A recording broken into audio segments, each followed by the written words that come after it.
From the newsroom at news.com.au.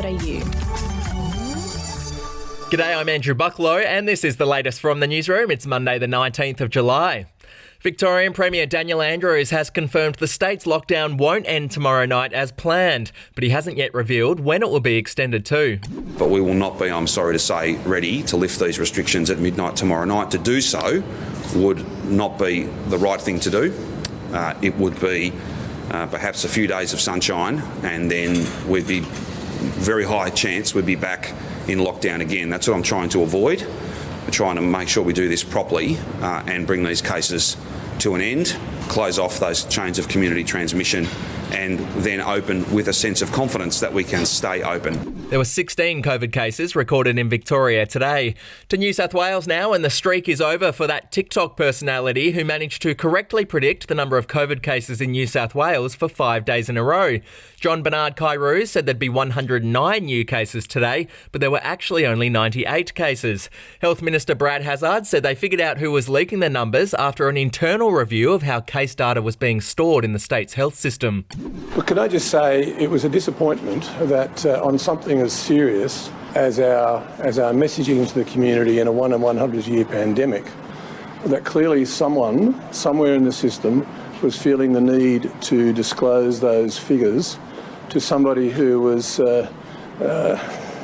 not an appropriate person to be making commentary about it. To South Australia, and an 81-year-old man has tested positive for COVID. He recently travelled to Argentina and did hotel quarantine in New South Wales before returning to South Australia on July 8 and testing positive over the weekend. Health authorities are now scrambling to figure out where he caught the virus.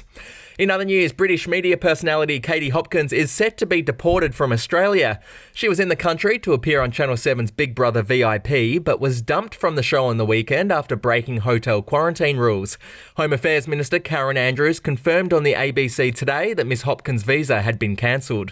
Well, the ABF, the Australian Border Force, acted very quickly to make sure that the visa on which she entered was cancelled. So there was obviously a bit of a process that we needed to follow with that.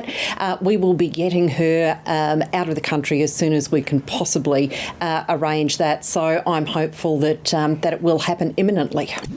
To TV news, and the ABC has announced that Hamish McDonald will no longer host Q&A.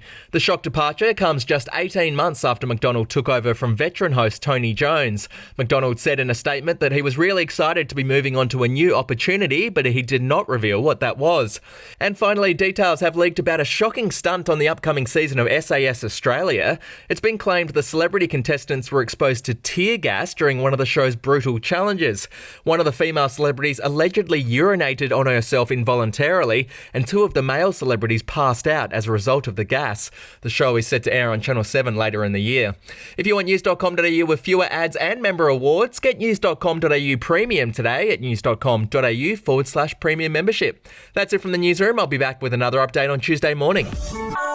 Your headlines from news.com.au.